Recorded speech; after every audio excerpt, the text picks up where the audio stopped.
ನೋಡಿ, ಈಗ ರಾಜ್ಯದ ಜನರೆಲ್ಲ ಕಂಗಾಲಾಗಿ ಹೋಗಿದ್ದಾರೆ. ಕಾರಣ ಇಷ್ಟೇ, ಕಂಡ ಜಾಗಗಳ ಮೇಲೆಲ್ಲ ಈಗ ವಕ್ಫ್ ವಕ್ರದೃಷ್ಟಿ ಬೀರ್ತಾ ಇದೆ. ಬೆಂಗಳೂರಿಗೂ ಈಗ ಬಂತು ವಕ್ಫ್ ಆಸ್ತಿಯ ಭೂತ. ಈ ಭೂತ ಬೆಂಬಿಡದೆ ಕಾಡ್ತಾ ಇದೆ. ಅದು ಕೂಡ ಹಳ್ಳಿಗಳ ರೈತರ ಜಮೀನುಗಳನ್ನು ಕೂಡ ನುಂಗಿ ನೀರು ಕುಡಿದಾಯಿತು. ಈಗ ಬೆಂಗಳೂರಿನ ಶ್ರೀಮಂತ ಆಸ್ತಿ ಮೇಲೂ ಕೂಡ ಕಣ್ಣು ಹಾಕಿದೆ. ರಿಪಬ್ಲಿಕ್ ನಲ್ಲಿ ವಕ್ಫ್ ಭೂಕಾಸುರನ ಎಕ್ಸ್ಕ್ಲೂಸಿವ್ ಸ್ಟೋರಿ ಇದು. ಇಡೀ ಬೆಂಗಳೂರೇ ವಕ್ಫ್ ಬೋರ್ಡ್ ಆಸ್ತಿಯಂತೆ. ಅವೆನ್ಯೂ ರಸ್ತೆಯಲ್ಲಿ 172 ಎಕರೆ ವಕ್ಫ್ ಆಸ್ತಿ ಇದೆಯಂತೆ. ಬಳೆಪೇಟೆ, ಕಾಟನ್ ಪೇಟೆ, KR ಮಾರ್ಕೆಟ್, ಮೆಜೆಸ್ಟಿಕ್ ಸಹ ವಕ್ಫ್ ಬೋರ್ಡ್ ಏನು ಜಾಗಿರುವಂತೆ ಸ್ಥಳೀಯರನ್ನ ಶೇಕ್ ಮಾಡ್ತಾ ಇದೆ ಈ ವಕ್ಫ್ ಭೂತ ಎನ್ನುವಂಥದ್ದು. ನೋಡಿ, ಈಗಾಗಲೇ ನೋಡ್ತಾ ಇದ್ವಿ, ರೈತರದ್ದು ಜಮೀನಾಯಿತು, ಮಠ ಮಾನ್ಯ ಆಯಿತು. ಈಗ ಎಲ್ಲ ಬಿಟ್ಟು ಈಗ ಬೆಂಗಳೂರಿಗೆ ಕಾಲಿಟ್ಟಿದೆ ಈ ವಕ್ಫ್ ಪೆಡಂಭೂತ.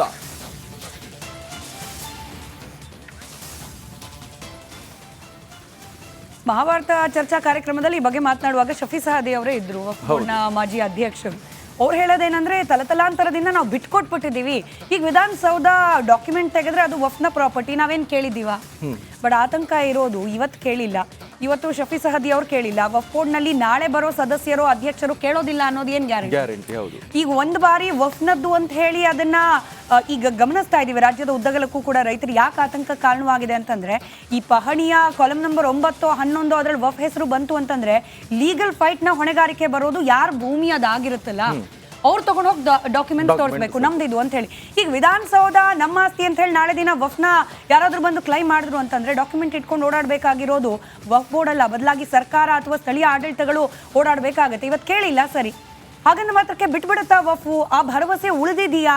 ಪ್ರಶ್ನೆ ಇದ್ದೇ ಇದೆ. ಹೀಗಾಗಿ ಕೇಂದ್ರ ತಿದ್ದುಪಡಿ ತರಲಿಕ್ಕೆ ಹೊರಟಿದೆ. ಇದು ತಿದ್ದುಪಡಿ ಆಗಬೇಕು ಅಂತ ವಾದ ಮಂಡಿಸೋರ ಒಂದು ವರ್ಗ ಕೂಡ ಇದ್ದೇ ಇದೆ.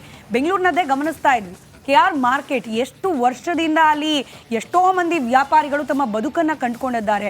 ವಾಣಿಜ್ಯ ವಹಿವಾಟಿನ ಕೇಂದ್ರ. ಕೇಳಿಲ್ಲ ನಾವು ವಫ್ ಬೋರ್ಡ್ನದ್ದು ಅಂತ ಹೇಳಿ, ಆದರೆ ನಮ್ಮದೇ ಪ್ರಾಪರ್ಟಿ ಅಂತ ಹೇಳಿ ಕ್ಲೈಮ್ ಮಾಡ್ಲಿಕ್ಕೆ ಹೊರಟಿರೋದು. ಇನ್ನು ವಫ್ ಎಂಬ ಪೆಡಂಭೂತ ಇದೀಗ ರಾಜ್ಯ ರಾಜಧಾನಿಯನ್ನ ಕೂಡ ಕಾಡ್ಲಿಕ್ಕೆ ಪ್ರಾರಂಭವಾಗಿದೆ. ಸಿಕ್ಕ ಜಾಗ ಇಲ್ಲ ನಮ್ಮದು ಅಂತ ಹೇಳಿ ವಫ್ ಕ್ಲೈಮ್ ಮಾಡಲಿಕ್ಕೆ ಪ್ರಾರಂಭ ಮಾಡ್ತಾ ಇದೆ. ಈ ಕುರಿತಾದ ಒಂದು ಡೀಟೇಲ್ ರಿಪೋರ್ಟ್ ನಿಮ್ಮ ಮುಂದೆ.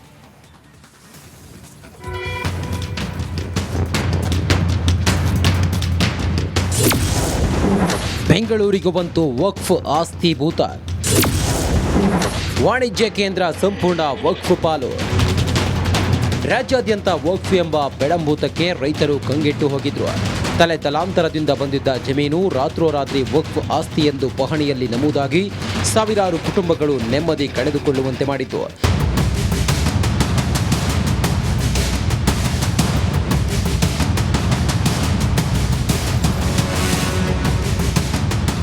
ಹೌದು, ರಾಜ್ಯದ ಮೂಲೆ ಮೂಲೆಯಲ್ಲೂ ರೈತರ ನೆಮ್ಮದಿ ಹಾಳು ಮಾಡಿದ್ದ ವಕ್ಫ್ ಇದೀಗ ಹಳ್ಳಿ ರೈತರನ್ನ ಬಿಟ್ಟು ಬೆಂಗಳೂರಿನ ಶ್ರೀಮಂತ ಆಸ್ತಿಗಳ ಕಡೆ ಲಗ್ಗೆ ಇಟ್ಟಿದೆ.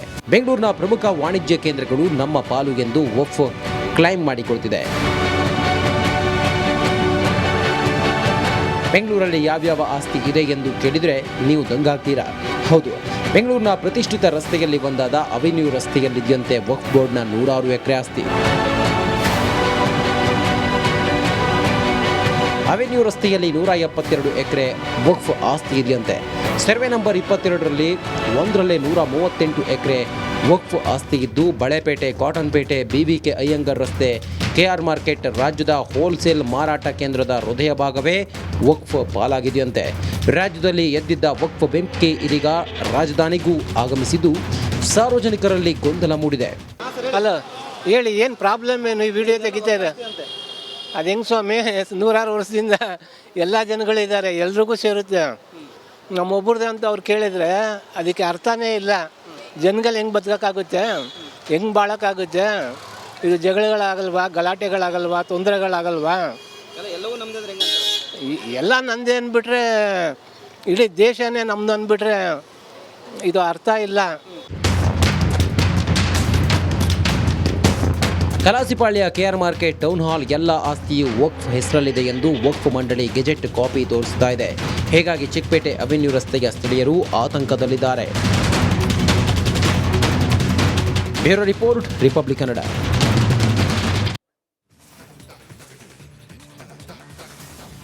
ಇನ್ನು ಇದೇ ವಿಚಾರಕ್ಕೆ ಸಂಬಂಧಪಟ್ಟಂತೆ ನನ್ನ ಕಲೀಗ್ ರಂಜಿತ್ ಕೂಡ ನೇರ ಸಂಪರ್ಕದಲ್ಲಿ ಜಾಯ್ನ್ ಆಗ್ತಾ ಇದ್ದಾರೆ. ರಂಜಿತ್, ನೀವು ಕೂಡ ಈ ವಕ್ಫ್ ವಿಚಾರಕ್ಕೆ ಕಂಪ್ಲೀಟ್ ಆಗಿ ಇದನ್ನ ಫಾಲೋ ಅಪ್ ಮಾಡ್ತಾ ಇದ್ರಿ.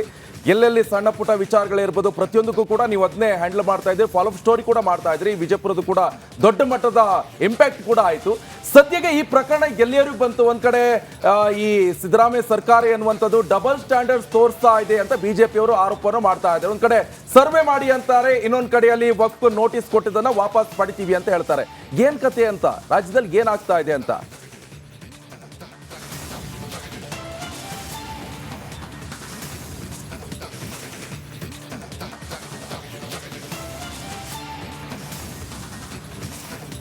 ನಿಕೇಶ್ ಕೊಠಾರಿ, ನೋಡಿ, ನಾವು ರಾಜ್ಯ ಅದರಲ್ಲೂ ಕೂಡ ಬೆಂಗಳೂರಿನ ಬಗ್ಗೆ ಇಲ್ಲಿವರೆಗೂ ಕೂಡ ಮಾತಾಡ್ತಿರಲಿಲ್ಲ. ವಕ್ಫ್ ಭೂಮಿ ಅಲ್ಲೂ ಇಲ್ಲಿ ಅನ್ನೋದ್ರ ಬಗ್ಗೆ ನಾವು ಜಿಲ್ಲೆಗಳಲ್ಲಿ ಹೋಗಿ ರೈತರ ಆಸ್ತಿಗೆ ನೋಟಿಸನ್ನು ಕೊಟ್ಟು ಕಬಳಿಸೋದಕ್ಕೆ ವಕ್ಫ್ ಹುನ್ನಾರವನ್ನ ಮಾಡಿತ್ತು, ನೋಟಿಸನ್ನು ಕೊಟ್ಟು ಇಂದೀಕರಣದ ಕಾರ್ಯ ಕೂಡ ಮಾಡಿತ್ತು ಅನ್ನೋದ್ರ ಬಗ್ಗೆ ಮಾತಾಡ್ತಾ ಇದ್ವಿ. ಆದರೆ ರಾಜ್ಯದ ರಾಜಧಾನಿ ಬೆಂಗಳೂರಿನಲ್ಲಿ ಅಲ್ಲಿ ಇಲ್ಲಿ ವಕ್ಫ್ ಭೂಮಿ ಇದೆ, ಗೆಜೆಟ್ನಲ್ಲಿ ವಕ್ಫ್ ಹೆಸರಿದೆ ಅನ್ನೋದ್ರ ಬಗ್ಗೆ ಆಲ್ರೆಡಿ ವಕ್ಫ್ ಮಂಡಳಿಯೇ ಹೇಳಿತ್ತು. ಆದರೆ ಈಗ ಅದಕ್ಕೆ ನೋಟಿಫಿಕೇಶನ್ ಮಾಡುವಂಥ ಕೆಲಸವನ್ನ ಮಾಡೋದಕ್ಕೆ ಶುರು ಮಾಡಿದೆಯಾ ಅನ್ನೋದು ಈಗಿರುವಂಥ ಕುತೂಹಲ. ನೋಡಿ, ನಾನಿರುವಂಥ ಜಾಗ ಇದು ಮೆಜೆಸ್ಟಿಕ್ನ ಹೃದಯ ಭಾಗ ಬಳೆಪೇಟೆ, ಬೆಂಗಳೂರಿನ ಹೃದಯ ಭಾಗ ಬಳೆಪೇಟೆ. ಈ ಬಳೆಪೇಟೆಯಲ್ಲಿ 10 ದೇವಸ್ಥಾನಗಳಿದ್ದಾವೆ. ಅದ್ರ ಜೊತೆಗೆ ಸಾವಿರಾರು ಜನ ಇಲ್ಲಿ ವ್ಯಾಪಾರ ವಹಿವಾಟನ್ನು ತಲೆತಲಾಂತರಗಳಿಂದ ಮಾಡಿದವರು ಇದ್ದಾರೆ. ಆದರೆ ಅವರಿಗೆಲ್ಲರಿಗೂ ಕೂಡ ಆತಂಕ, ಈಗ ಈ ಜಾಗ ವಕ್ಫ್ದು ಅಂತ ಹೇಳಿ ಕ್ಲೈಮ್ ಮಾಡುತ್ತಾ ಅನ್ನೋದು. ಆದರೆ ಇಲ್ಲಿ ಸಾವಿರಾರು ಜನ ಏನೀಗ ಜೀವನವನ್ನು ಕಟ್ಕೊಂಡಿದ್ದಾರಲ್ಲ, ಅಲ್ಲಿ ವ್ಯಾಪಾರ ವ್ಯವಹಾರಗಳು ಈ ಬಳೆಪೇಟೆ ಸೇರಿದಂತೆ ಕಾಟನ್ ಪೇಟೆ ಹಾಗೆ ಈ ಎಲ್ಲ ಭಾಗಗಳಲ್ಲೂ ಕೂಡ ಸರ್ವೇ ಸಾಮಾನ್ಯ ಅವರೆಲ್ಲರಿಗೂ ಕೂಡ ಆತಂಕ. ಈಗ ಈ ಜಾಗ ನಮ್ಮದು ಅಂಥೇಳಿ ಕ್ಲೈಮ್ ಮಾಡೋದಕ್ಕೆ ಬಂದರೆ ನಾವೆಲ್ಲಿಗೆ ಹೋಗೋದು ಅನ್ನೋದಿಗಿರುವಂಥ ಒಂದು ಆತಂಕ. ನೋಡಿ, ನೀವು ಗಮನಿಸ್ತಾ ಇದ್ರಲ್ಲ, ಇದು ಕಾಶಿ ವಿಶ್ವೇಶ್ವರ ಸ್ವಾಮಿ ದೇವಸ್ಥಾನ. ಇದು ಬಳೆಪೇಟೆಯ ಸರ್ಕಲ್ನಲ್ಲಿದೆ. ತಲೆತಲಾಂತರಗಳಿಂದ ಎಷ್ಟೋ ಸಾವಿರ ವರ್ಷಗಳ ಹಿಂದಿನ ದೇವಸ್ಥಾನ ಇದು.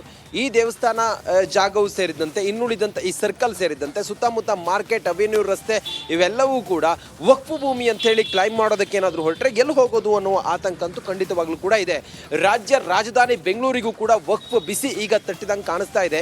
ಮುಖ್ಯಮಂತ್ರಿಗಳು ಹೇಳಿದ್ದಾರೆ, ನಾವು ಯಾರ್ಯಾರು ರೈತರಿಗೆ ನೋಟಿಸನ್ನು ಕೊಟ್ಟಿದ್ದೀವಿ ಆ ನೋಟಿಸನ್ನು ವಾಪಸ್ ತೆಗೆದುಕೊಳ್ತೀವಿ ಅಂತ ಹೇಳಿದ್ದಾರೆ. ಅದರ ಹೊರತಾಗಿಯೂ ಕೂಡ ಈ ಅಧಿಕಾರಿಗಳೇನಿದ್ದಾವೆ, ಕ್ಲರಿಕಲ್ ವರ್ಗದ ಅಧಿಕಾರಿಗಳು ನೋಟಿಸನ್ನು ಕೊಡುವಂಥ ಕೆಲಸವನ್ನು ಮಾಡ್ತಾನೆ ಇದ್ದಾರೆ. ಸದ್ಯಕ್ಕೆ ಇದು ಯಾವ ಹಂತಕ್ಕೆ ಹೋಗುತ್ತೆ, ಯಾವ ಸ್ವರೂಪಕ್ಕೆ ಹೋಗುತ್ತೆ ಅನ್ನೋದನ್ನು ಕಾದು ನೋಡಬೇಕು. ನಾವು ಇಲ್ಲಿನ ಅಂಗಡಿಯ ಜನರನ್ನ ಅಥವಾ ಇಲ್ಲಿದ್ದಂಥ ನಿವಾಸಿಗಳನ್ನ ಮಾತಾಡಿಸುವಂಥ ಪ್ರಯತ್ನವನ್ನು ಮಾಡ್ತೀವಿ. ಆದರೆ ಎಲ್ಲವೂ ಕೂಡ ಇವತ್ತು ಭಾನುವಾರ ಇರೋದ್ರಿಂದ ಬಳೆಪೇಟೆ ಸಂಪೂರ್ಣವಾಗಿ ಬಂದ್ ಆಗಿರುತ್ತೆ. ಎಲ್ಲವೂ ಕೂಡ ಸ್ಟಾಪ್ ಆಗಿದೆ. ಅಂದರೆ ಸ್ಟಾಪ್ ಆಗಿದೆ ಅಂತ ಹೇಳಿದ್ರೆ ವ್ಯಾಪಾರ ವಹಿವಾಟುಗಳು ಭಾನುವಾರ ಇಲ್ಲಿ ಇರೋದಿಲ್ಲ. ಚಿಕ್ಕಪೇಟೆ ಆ ಕಡೆಗೆ ಹೋದ್ರೆ ಭಾನುವಾರವೇ ವ್ಯಾಪಾರಗಳು ಜಾಸ್ತಿ ಇರುತ್ತೆ. ನೋಡಿ, ಸಾವಿರಾರು ಅಂಗಡಿಗಳಿದ್ದಾವೆ, ಲೆಕ್ಕ ಇಡದಷ್ಟು ಅಂಗಡಿಗಳೆಲ್ಲವೂ ಕೂಡ ಇದ್ದಾರೆ.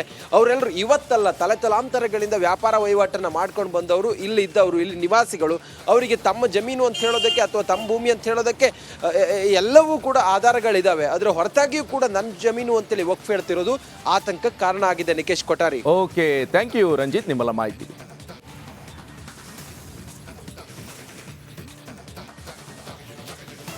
ಈ ಶಾಲೆ ಕಾಲೇಜು ಅಂದ ಮಾತ್ರಕ್ಕೆ ಅಲ್ಲೊಂದು ವಸ್ತ್ರ ಸಂಹಿತೆ ಅನ್ನೋದು ಇದ್ದೇ ಇರುತ್ತೆ. ಈ ಹಿಜಾಬ್ ವಿಚಾರಕ್ಕೆ ಸಂಬಂಧಪಟ್ಟಂತೆ ದೊಡ್ಡ